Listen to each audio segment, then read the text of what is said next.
There's also the NIL deals that are changing the landscape of college football. What is your approach to the name, image, and likeness deals that are out there now?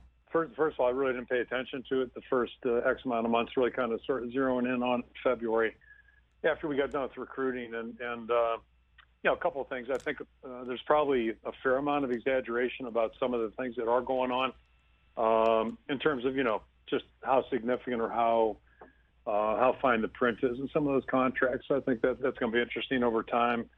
One thing we haven't experienced yet is, guys getting big contracts in college and then maybe not producing at the level that the people paying those contracts expect. We've seen that happen in pro baseball pro baseball is really the first sport with really true free agency, at least that I can remember when I was a kid. So that's going to be something. And the other thing, I think it's really kind of jumped out at me in terms of, you think about all the guys that play college football, how many are really benefiting all that much? I think, anything that the guys can get's great, but as far as these ones that you hear about, it's a really small percentage of the guys that truly play the game. So, only time will tell how it's really going to impact us, but it's certainly given us one thing more to navigate. On a humorous note, our guys are now getting exposed to the world of taxes, something that they really, I don't think, understood, and we want to make sure they do understand so they don't get surprised there. So that's kind of interesting. But the other part, which is true for each and every one of us, and I tell our guys all the time, all of us only have so much time, so much energy. So you just got to be really careful about where you spend it and where you dedicate it towards. Have you, Kirk Ferentz, identified a player that you would like on Iowa Hawkeye football and in your program that's turned to you and said, I would do that if you matched a certain number I'm getting on an NIL deal as an inducement? Has that happened to you? No, it's really interesting. I think this past Sunday was the first time I've had a recruit bring it up. Now, I'm not saying that, they haven't maybe talked to our assistants. I imagine that's a possibility.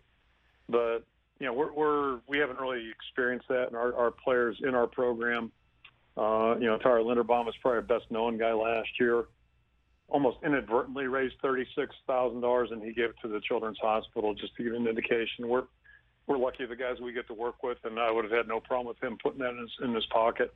But, no, it really hasn't been a big factor yet. I'm sure it's going to become more of one. And, if we could write the script, our approach, I think, would be to I'd prefer to see players that are actually in college who have done something, see them get rewards in proportion to what they've accomplished. And it'd be nice if there's an academic component to it. That's probably not the real world, but I think all of us function better when production's rewarded as opposed to potential or projection. So you're saying a recruit had the temerity of saying to you, Kirk Ferentz, in year 24 of Iowa football, I'd love to play for you if you matched another deal? Like they actually said that to your face? That happened? He was talking about just the world of NIL.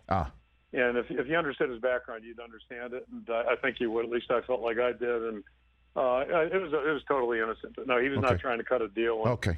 I'm sure that day's coming, but haven't had that experience yet.